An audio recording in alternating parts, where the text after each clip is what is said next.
दोस्तों, किसी के भी मन की बातें जानने के लिए तीन तरीके होते हैं, लेकिन इन तीनों तरीकों को समझना अति आवश्यक है। यदि आप इन तीनों तरीकों को समझ लेते हैं तो आप किसी के भी मन की बातें बड़ी ही आसानी से जान सकते हैं, समझ सकते हैं।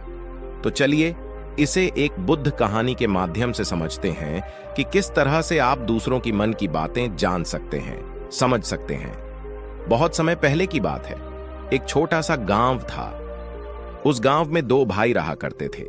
बड़ा भाई अंधा था, जिसके कारण वो हमेशा घर पर ही बैठा रहता था, और छोटा भाई खेती किया करता था। लेकिन खेतों में अधिक जानवर आने से पूरी फसलें नष्ट हो जाती थीं, जिस कारण छोटा भाई बहुत परेशान हो चुका था। तभी उसे एक तरकीब सूझी। एक दिन उसने सोचा, खेतों में से इन जानवरों को भगाने के लिए क्यों ना मैं अपने बड़े भाई की मदद लूं। वैसे भी बड़े भैया अंधे, अगर वह खेत में बैठे रहेंगे और जानवरों की आहट आने पर वह उन्हें जोर से चिल्लाकर भगा सकते हैं, जिससे हमारी फसलें बच सकती हैं। इसलिए उन्हें मैं खेत में बिठा देता हूं। ये सब सोच विचार करने के बाद उसने अपने खेत में ही एक छोटी सी झोपड़ी तैयार की और अपने अंधे भाई को उस खेत में बैठा दिया और उनसे कहा, भैया, यदि कोई जानवर की आहट आपको सुनाई दे तो आप जोर जोर से चिल्लाना। यह सुनकर वह जानवर यहां से भाग जाएंगे और हमारी फसलें नष्ट होने से बच जाएगी। बड़ा भाई अपने छोटे भाई की बात मान लेता है और वो उस दिन से खेत में ही रहना शुरू कर देता है। जब भी किसी जानवर की आहट उसे सुनाई देती तो वो तुरंत जोर जोर से चिल्लाना शुरू कर देता, जिससे वह जानवर उसके खेतों से भाग जाते। ऐसा करते करते कई दिन बीत चुके थे। तभी एक दिन उसके खेत में एक हिरण भागता हुआ था और वह खेत के बांध को तोड़कर वहां से भाग गया। लेकिन उसी हिरण का पीछा करते हुए एक राजा भी उस खेत में आ पहुंचा। तभी राजा की नजर उस अंधे भाई पर पड़ती है। राजा उस व्यक्ति से कहता है, देखो, मैं यहाँ पर एक जानवर का पीछा करते हुए आया हूँ, क्या तुमने उस जानवर को यहाँ पर देखा है? इस पर वो व्यक्ति कहता है, हे राजन, मैं तो अंधा हूँ, मैं भला किसी जानवर को कैसे देख सकता हूँ? लेकिन मैं आपको इतना जरूर बता सकता हूं कि जो जानवर मेरे खेतों से होकर भागा है वह आपके लायक नहीं है। आप उसके पीछे अपना समय यूं ही व्यस्त कर रहे हैं। राजा उस अंधे व्यक्ति की बात सुनकर बड़ा अचरज में पड़ गया। वो ये सोचने लगा कि आखिर यह तो अंधा है, फिर इसे कैसे पता कि जिसे हिरण को मैं तलाश रहा हूं वह हिरण मेरे लायक है ही नहीं। यह अंधा व्यक्ति मुझे कैसे बता सकता है? तभी राजा उस अंधे व्यक्ति से कहता है, कहीं तुम मुझसे झूठ तो नहीं कह रहे हैं? एक तरफ तुम ये कहते हो कि तुम अंधे हो और दूसरी तरफ तुम ये भी कह रहे हो कि जो जानवर यहां से भागा है वो मेरे लायक नहीं है। इस पर वो अंधा व्यक्ति कहता है, हे राजन, जिसे आप एक हिरण समझ रहे हैं, असल में वह एक हिरण नहीं है बल्कि एक हिरणी है, और वह भी गर्भवती है। और जहां तक मुझे ज्ञान है, मैंने कभी किसी राजा को किसी गर्भवती हिरणी का शिकार करते हुए नहीं सुना है, और इसी कारण मैं आपसे ये कह रहा हूं कि वो आपके लायक नहीं है। आप उसके पीछे अपना समय व्यर्थ ना करें। यह सुनकर राजा और भी अचरज में पड़ गया। वो ये सोचने लगा कि आखिर ये अंधा आदमी ये कैसे जान सकता है कि वो हिरणी है और गर्भवती है। राजा कुछ देर सोच विचार करने के बाद अपने सेनापति से कहता है, सेनापति जी, मुझे वो जानवर जिंदा चाहिए, क्योंकि मुझे यह पता करना है क्या वो हिरणी है और क्या वह गर्भवती है, क्योंकि यह अंधा आदमी बहुत विश्वास के साथ कह रहा है और मुझे इस बात की पुष्टि करनी है। यदि वह हिरणी हुई और गर्भवती हुई तो वह हमारे शिकार के लायक नहीं है, क्योंकि हम तो एक हिरण का पीछा कर रहे थे। इसलिए जाओ और पता करो कि क्या वो हिरणी है। सेनापति राजा से आज्ञा लेकर आगे की ओर बढ़ चलता है, और कुछ देर बाद जब वह वापस लौट कर आता है तो वह राजा को कहता है, हे राजन, इस अंधे आदमी ने जो भी बातें कही हैं वो बिल्कुल सही है। वो एक हिरणी ही है और वह गर्भवती भी है। यह सुनकर राजा आश्चर्यचकित रह गया। उसे समझ नहीं आ रहा था कि आखिर अंधा आदमी कैसे पता कर सकता है कि वह जानवर एक हिरणी है, और तो और वह गर्भवती है। भला एक अंधा आदमी यह कैसे देख सकता है, यह कैसे जान सकता है? आखिर इससे यह कैसे पता चला? ऐसे कई सारे प्रश्न अब राजा के मन में उमड़ने लगे। अब राजा ने यह ठान लिया था कि मुझे इस बात की तह तक पहुंचना ही है कि आखिर ये अंधा आदमी कैसे जानता है कि वह जानवर एक हिरणी है। ये सोचकर राजा उस अंधे आदमी के पास जाता है और उस अंधे आदमी से कहता है, देखो, मैं ये तो नहीं जानता कि तुम सचमुच अंधे हो या नहीं, लेकिन मैं तुमसे एक बात जानने आया हूं। क्या तुम मेरे प्रश्न का सही सही जवाब दोगे? इस पर अंधा व्यक्ति कहता है, हे राजन, आप जो कुछ पूछना चाहते हैं मुझसे पूछ सकते हैं। मैं आपको बिल्कुल सच सच जवाब दूंगा। इस पर राजा कहता है, देखो, एक तो तुम कहते हो कि तुम अंधे हो और दूसरी तरफ तुमने यह बता दिया कि जिस जानवर का पीछा मैं कर रहा हूं वह एक हिरणी है और तो और वह गर्भवती भी है।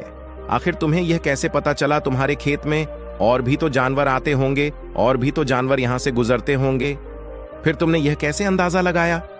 तभी वह अंधा व्यक्ति राजा से कहता है, हे राजन, आप जिस हिरणी का पीछा कर रहे थे वहीं हिरनी जब मेरे खेत में आई, उसकी रफ्तार और उसके भागने की आहट से मुझे यह एहसास हो चुका था कि यह एक हिरनी है और मेरे खेत की जो बांध है वह बहुत छोटी है, उसकी ऊंचाई ज्यादा नहीं है।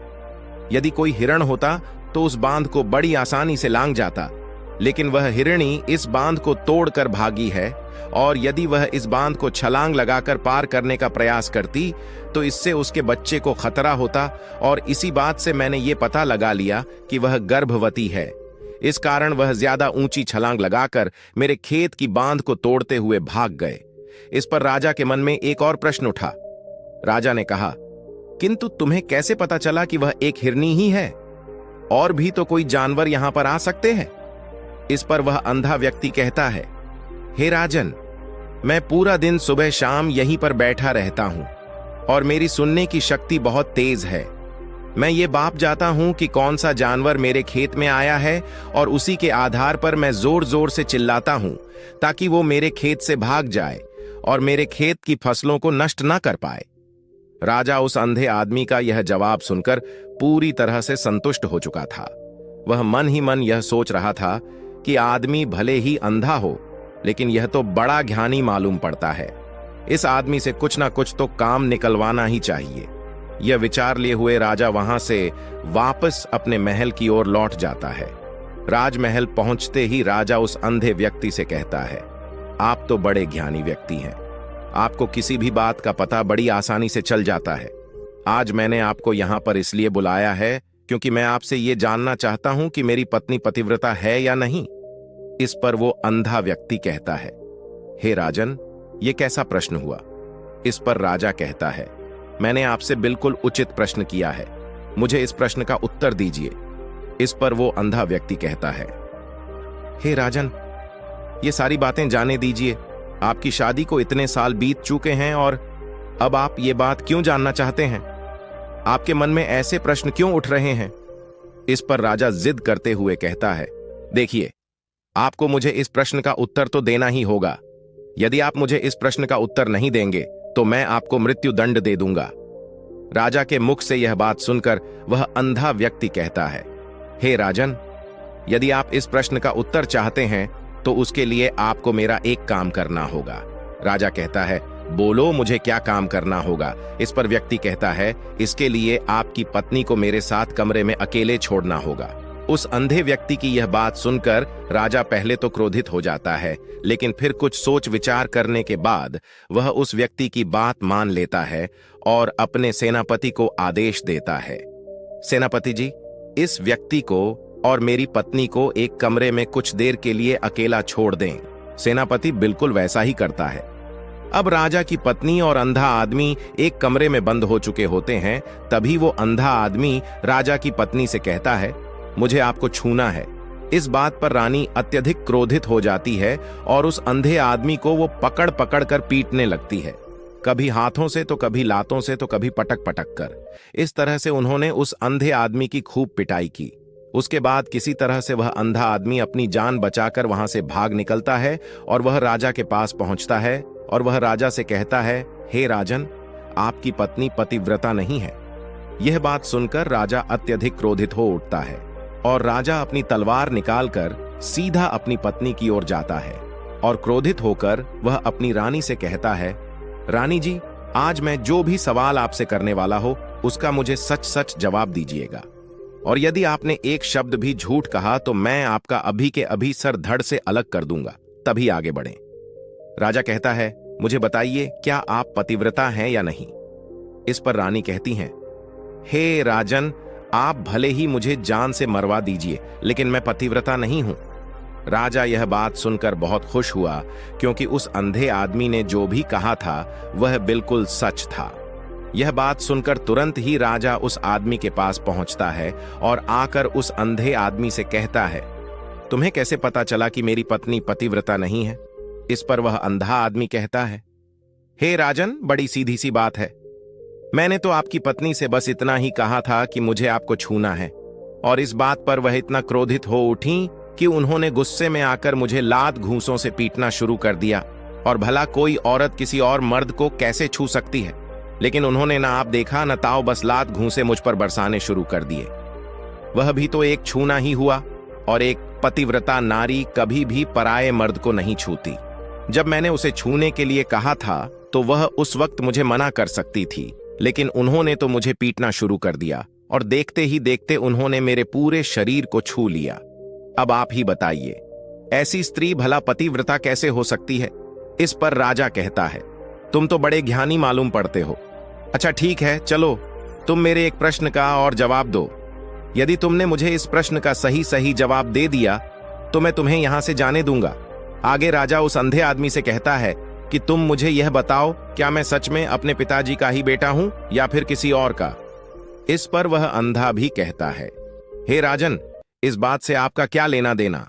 आप किसी की भी औलाद हों, आखिर आप हैं तो इस राज्य के राजा, इसलिए इस प्रश्न को जाने दीजिए।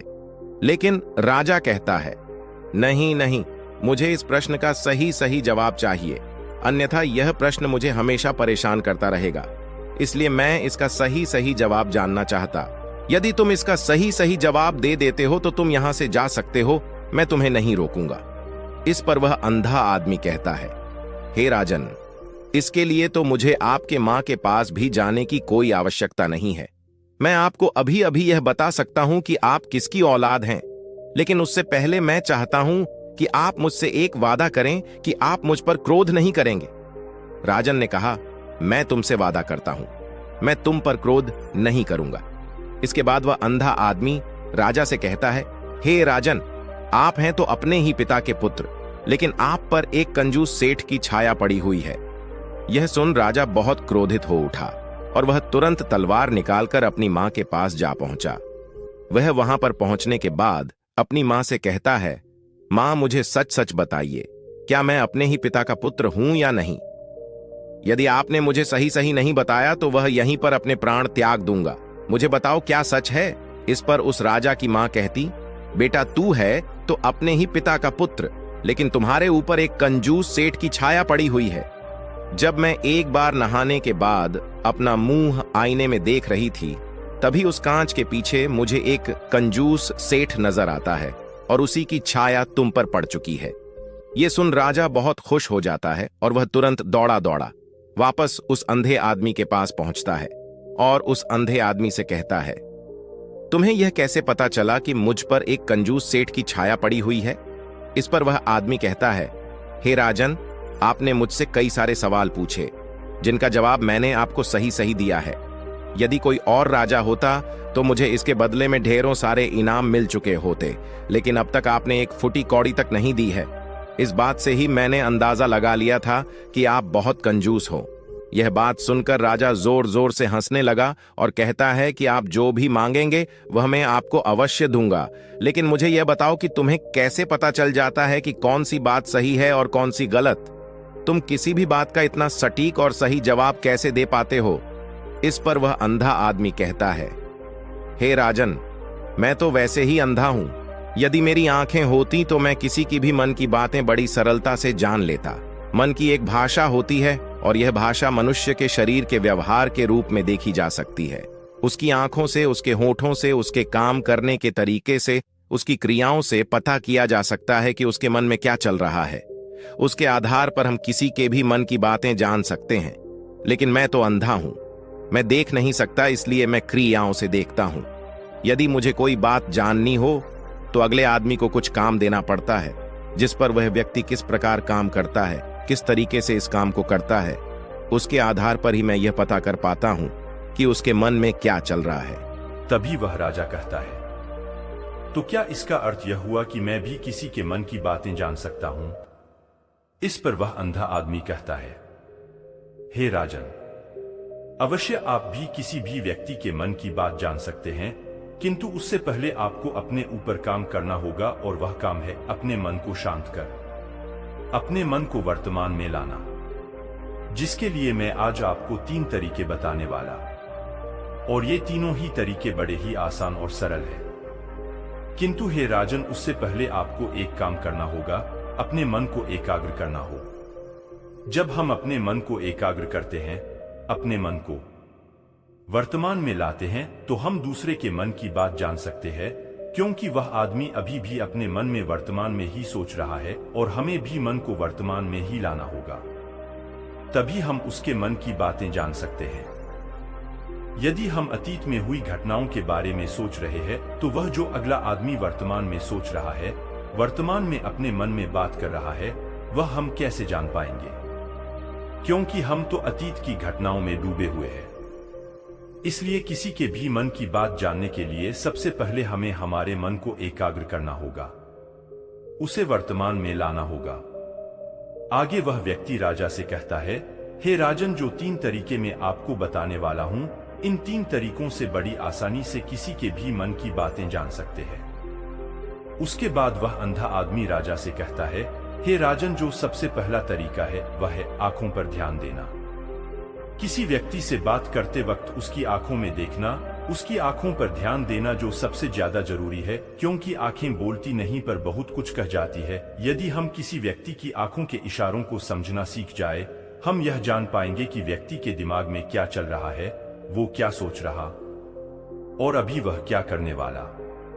मेरे पास आंखें नहीं, लेकिन मैंने अपने गुरु से यह विद्या सीखी है, क्योंकि बहुत सालों पहले मेरे पास आंखें थी, और मैं उस वक्त लोगों के मन की बातें केवल उनकी आंखों से ही जान लेता था। इसलिए यदि आप भी दूसरों की मन की बातें जानना चाहते हैं, तो आपको भी उनकी आंखों पर गौर करना चाहिए, जैसे कि उनका आकार कैसा है, वह कब, कहां और किधर देख रहे हैं। यदि उसकी आंखें यहां वहां घूम रही है, जब आप उससे बातें कर रहे हैं, तो वह इधर उधर मोड़ रहा है, कभी ऊपर तो कभी नीचे या कभी आसपास, या फिर उसकी आंखें खुश नजर आ रही है या फिर आंखें निराश नजर आ रही है, जैसे कि चोर होता है। उसकी आंखों में जब हम देखते हैं, तो हमें यह पता चलता है कि अगले आदमी ने कोई गलती की है। ठीक उसी प्रकार जब हम किसी चालाक व्यक्ति की आंखों में देखते हैं, तो आपको पता चलेगा कि उसकी आंखों में एक भाषा होती है, एक बहुत ही सीधा और आसान तरीका होता है। यदि आपको यह पता लगाना है कि सामने वाला व्यक्ति आपसे झूठ कह रहा है या फिर सही, तो आपको उसकी आंखों पर ध्यान देना अति आवश्यक है। यदि आपसे बात करते वक्त वह व्यक्ति अपनी आंखें यहां वहां घुमा रहा है, ऊपर नीचे इधर उधर दाएं बाएं हर जगह देख रहा है, तो इसका अर्थ यह हुआ कि वह उस बात से निकलने का कोई रास्ता ढूंढ रहा है और कोई झूठ बना रहा है। यदि सामने वाला व्यक्ति आपसे कुछ झूठ कहने का प्रयास कर रहा है, तो वह आपसे नजर नहीं मिलाएगा। वह यहां वहां देखेगा, ऊपर नीचे देखेगा, लेकिन वह आपकी आंखों में आंखें डालकर कभी नहीं देख पाएगा, क्योंकि उसे डर है कि यदि उसने आपकी आंखों में आंखें डालकर देखी तो उसका झूठ पकड़ा जाएगा और लोगों को सच्चाई का पता चल जाएगा। और इसी प्रकार कुछ और भी भाषाएं होती है। जब आप किसी की आंखों में आंखें डालकर यह देखना शुरू कर देंगे कि उसके हाव भाव क्या है, ठीक उसी प्रकार चेहरे के हाव भाव होते हैं, जिससे हम मन की बातें बड़ी आसानी से समझ सकते हैं, और इन्हें भी समझना बहुत जरूरी है। कभी कभी कोई व्यक्ति अपने चेहरे से जैसे आंख, होंठ और बहुत से कुछ अलग अलग व्यवहार करता है। यदि आप किसी व्यक्ति के चेहरे में गौर करेंगे तो आप आसानी से समझ पाएंगे कि वह व्यक्ति निराश है, जब व्यक्ति बहुत उदास है, या फिर वह बहुत खुश है, या फिर उससे कोई बहुत बड़ा दुख है। वह अपने अंदर क्या महसूस कर रहा है, ये सारी बातें हम उसके चेहरे के हाव भाव से पता कर सकते हैं। फिर चाहे इंसान जुबान से कुछ बोले या ना बोले, लेकिन आप उसके चेहरे से सब कुछ पता कर सकते हैं। आगे व्यक्ति राजा से तीसरा तरीका बताते हुए कहता है, हे राजन, इसी प्रकार तीसरी भाषा भी है, अर्थात तीसरा तरीका भी है, और वह है हाथों के इशारे और शरीर का व्यवहार। मन की बात समझने के लिए हमें हाथ के इशारे और शरीर के व्यवहार को समझना बहुत आवश्यक है। कोई व्यक्ति जब बात करता है तो आपने देखा होगा कि वो अपने हाथों को हिलाता रहता है, अपने हाथों से इशारा करता रहता है।